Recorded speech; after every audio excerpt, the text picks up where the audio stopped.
There are stories that are born from a simple encounter, a glance between shelves, an absent-minded gesture, the sound of a bell echoing in an old door. And there are loves that seem destined but will be tested to the limits of trust. When doubt seeps in where there once was certainty, love must prove its strength in the face of the impossible. In this story, what began with a gentle touch on a forgotten object will become a journey about faith, forgiveness, and the courage to believe again. Hello, my friends. I am Linda, and this is Linda Love Stories. I hope you enjoy this story.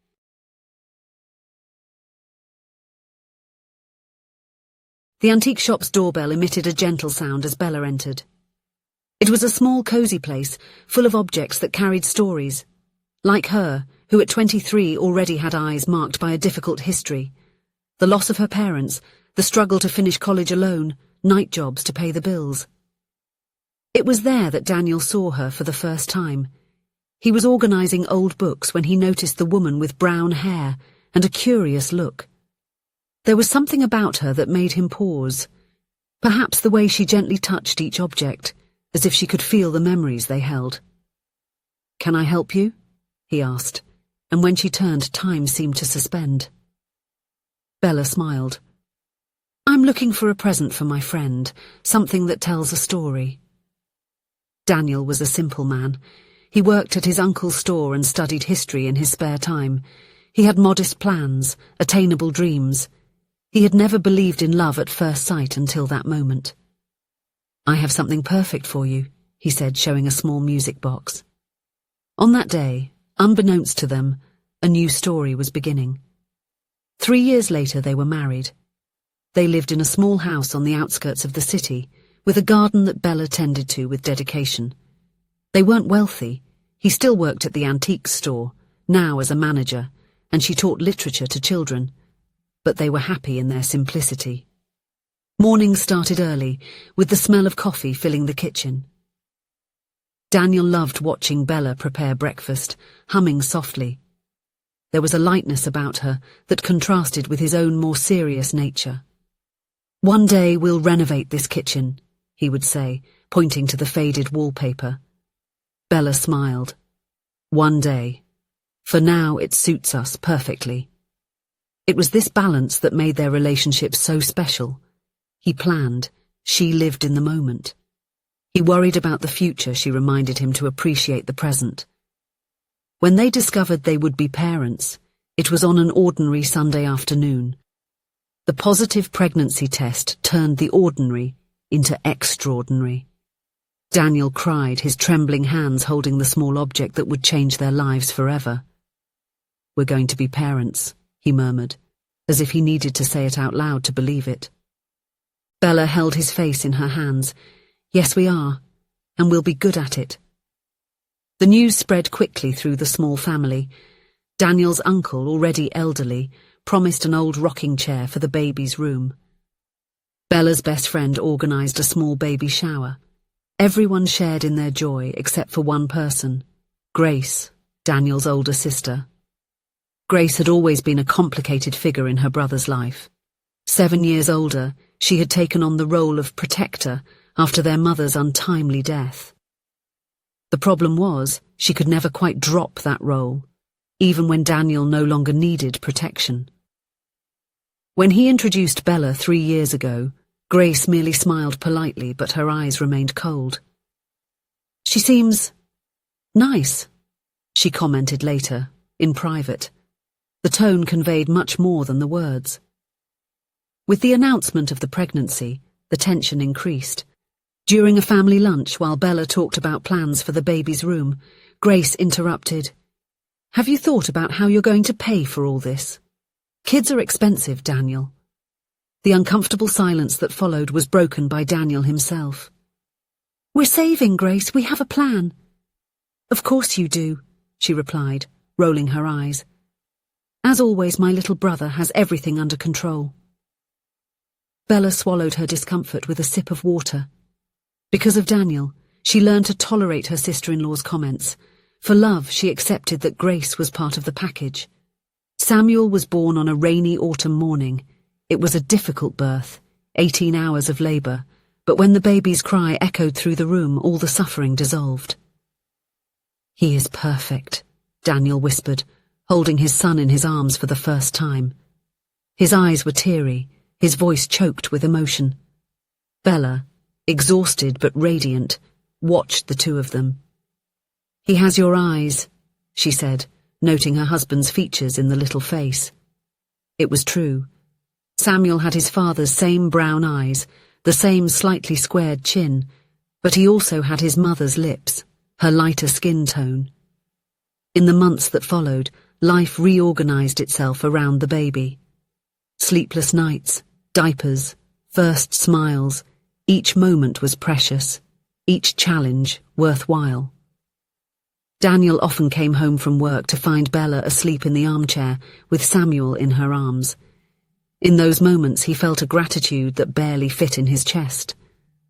"Thank you for our family," he whispered, kissing her on the forehead. However, while they built their bubble of happiness, Grace watched from the outside with an increasingly critical gaze. "Don't you find it curious how Samuel has light hair like Bella's music teacher?" she commented once while flipping through a photo album. "What is his name again?" "Alex." Daniel frowned. "What are you insinuating, Grace?" "Nothing, little brother. I just found it an interesting coincidence."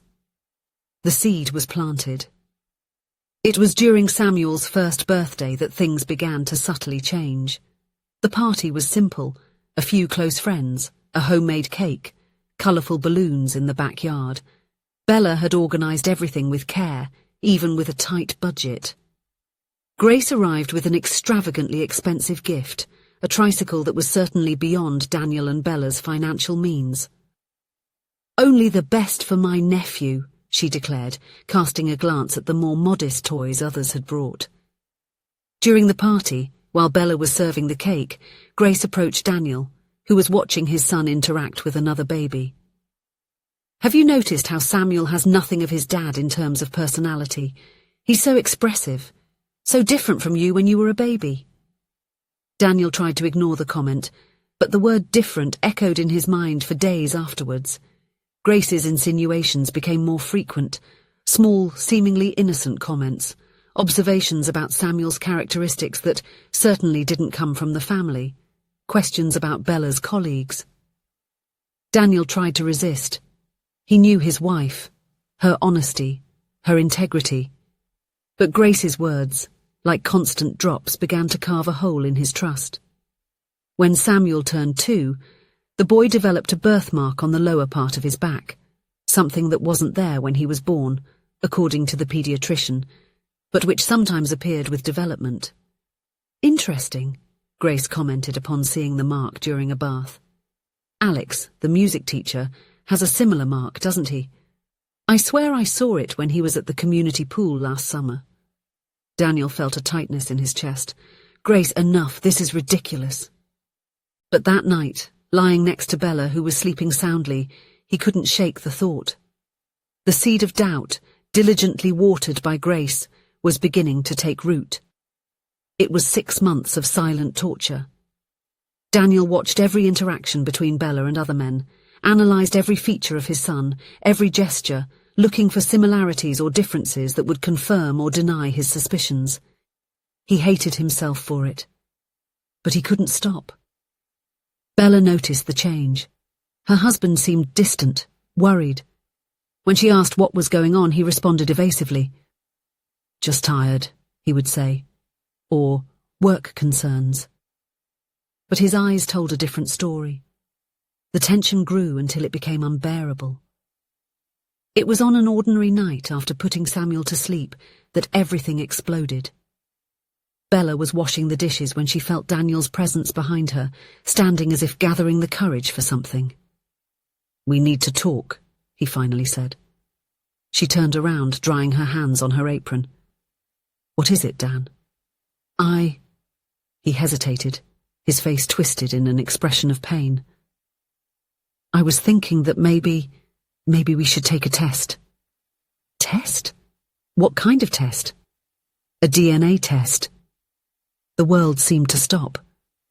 Bella felt as if the ground had been pulled out from under her feet. What? Just to shut Grace up, he quickly added. She's been making comments and I just want to put an end to it once and for all. Bella let the cloth drop to the floor. Tears formed in her eyes, not from sadness, but from indignation. Are you accusing me of betraying you? Is that it? No. Daniel tried to get closer, but she stepped back. I'm not accusing you of anything. I just want to put an end to the doubts. Your doubts, Daniel. Your doubts. The silence that followed was heavy, laden with unspoken words. Bella took a deep breath, trying to control the anger and hurt that threatened to overflow. You know what hurts me the most? It's not just that you doubt me. It's that you doubt our love, our history. She walked to the living room, picked up a photo from the day Samuel was born. Look at this. Look at the three of us. How can you doubt this? Daniel looked at the photo, at the genuine happiness on their faces. For a moment, all the mistrust seemed absurd. But then, like an insidious poison, Grace's words came back to echo in his mind. I just wanted to show it to my sister, he murmured, more to himself than to her. Bella wiped her tears with the back of her hand. You know what? It's okay. We'll take the test. And when it shows you are the father, I want you to rethink your relationship with your sister. The following days were a nightmare. They went on with their routines, work, caring for Samuel, shared meals, but there was a chasm between them. The nights were silent, the mornings cold. Bella slept facing the wall, Daniel facing the door. The collection of the samples was quick, clinical, just a swab on the cheek for both of them. So simple, so impersonal for something that could destroy a family. While they waited for the result, Bella immersed herself in work. She planned extra classes, volunteered for activities after hours. Anything to not be at home, to not face Daniel's gaze, a gaze that now seemed to contain more doubt than love. Daniel, on the other hand, was sinking in guilt. With every smile from Samuel, every time the boy ran into his arms shouting, "Daddy!" he felt like the worst of men. How could he doubt that bond? How could he question something so pure? But the seed planted by Grace had deep roots. The result arrived in a plain envelope, without ceremony. Daniel was home alone when the mailman delivered it. Samuel was at daycare, Bella was teaching. He held the envelope for almost an hour before opening it. His hands were trembling, his breathing was irregular. "Please," he murmured to the universe, "please let me be the father." When he finally mustered the courage and tore open the envelope, the numbers and charts seemed to swim before his eyes. He desperately searched for the conclusion, the final verdict. And there it was, in impersonal letters, probability of paternity, 0.003%. The air escaped Daniel's lungs as if he had been punched. It couldn't be. There must be a mistake. He reread the result 10-20 times, but the words did not change. He was not Samuel's father. When Bella came home, she found the envelope on the kitchen table. Daniel was sitting motionless with a vacant look. She didn't need to ask. His expression said it all. "This can't be right," she said, her voice trembling after reading the result. "There must be a mistake at the laboratory." Daniel looked at her, his eyes empty. "That's what they all say, isn't it?" The comment hit Bella like a knife. In all the years together, he had never spoken to her like that. "I never betrayed you," she asserted, with all the firmness she could muster. "Never." But Daniel had already stood up and was walking towards the bedroom. She followed him, watching in silence as he grabbed a suitcase and started putting some clothes inside. "What are you doing?" "I need time, Bella. I need to think. Daniel, please. Don't do this. Let's talk. There must be an explanation." He paused, the shirt still in his hands.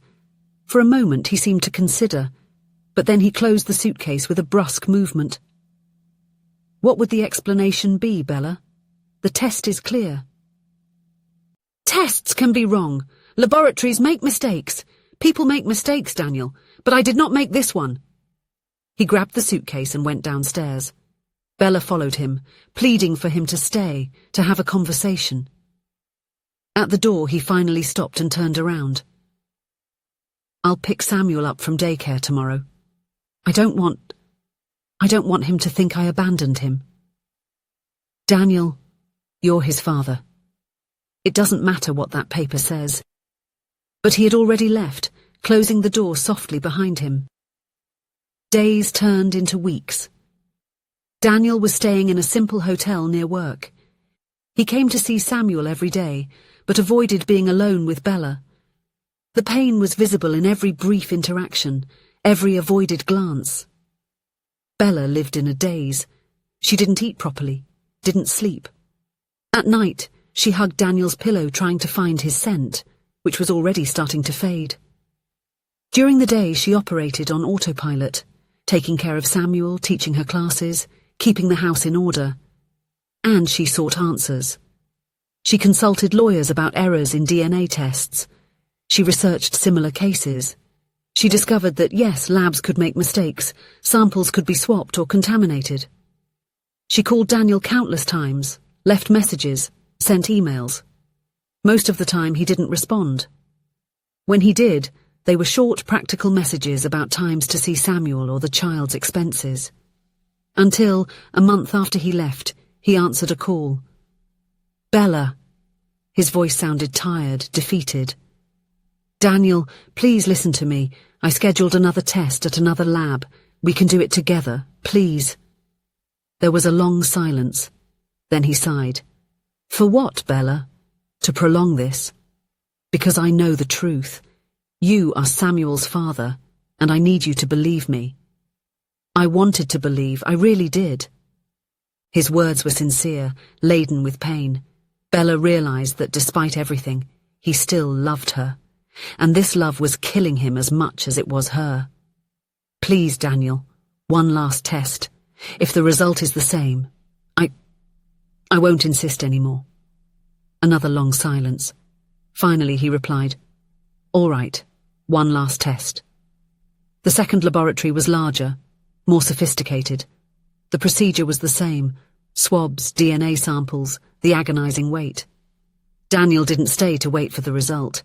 He said he couldn't bear to go through that again, to see Bella's hopes shattered once more. He promised he would be available by phone when the result arrived. 3 days later, Bella received the envelope. Alone in the kitchen while Samuel slept, she opened it with trembling hands. The first thing she noticed was the word positive highlighted. Then the numbers. Probability of paternity, 99.99998%. She let out a sob that came from the depths of her soul. Tears streamed down her face as she read and reread the result. She was right. The first test was wrong. Daniel was the father. With her heart racing, she typed a quick message to Daniel. The new result has arrived. She attached a photo of the document and waited, the phone clutched in her hands as if it were a talisman. The response took hours. When it finally arrived, it was just one word. Coming. The sun was beginning to set when Daniel's car pulled up in front of the house. Bella was waiting on the porch, the second test in her hands. There were no tears now, just a calm that came from the truth finally revealed. He got out of the car slowly, as if each step was painful. When he reached the porch steps, he stopped, looking at her with eyes red from crying the whole way. Bella, He couldn't finish. He fell to his knees, his body shaking with sobs. Bella came down the steps and knelt beside him, wrapping him in her arms. I'm sorry, he murmured between tears. I'm so sorry. I know, she replied, kissing the top of his head. I know. They stayed like that for a long time, embraced under the darkening sky. There was no need for words. Forgiveness was already there, silent, waiting for them. The rebuilding wasn't easy. Trust, once broken, isn't restored overnight. There were difficult conversations, silent nights, moments when the weight of the past seemed too heavy to bear. Daniel confronted Grace, finally setting boundaries that should have been established long ago. She denied having made any malicious insinuations, but the damage was already done. Their relationship would never be the same again. Slowly, day by day, Bella and Daniel relearned to trust each other. He returned home, to the bedroom they shared, to the life they had built together. One night, months later, as they watched Samuel sleep in his crib, Daniel held Bella's hand. Bella smiled, feeling that they were finally finding their way back to each other. "And I choose you, Daniel, today and always." In that moment, looking at the son who was sleeping peacefully, they both understood a profound truth. Their family was not defined by tests or by blood, but by the love they chose to nurture each new day. And this love, despite the scars, was stronger than ever. If you enjoyed the story, please leave a comment with a rating from 1 to 5 to show how much you liked it. Also, watch the video that is now appearing on your screen. See you soon.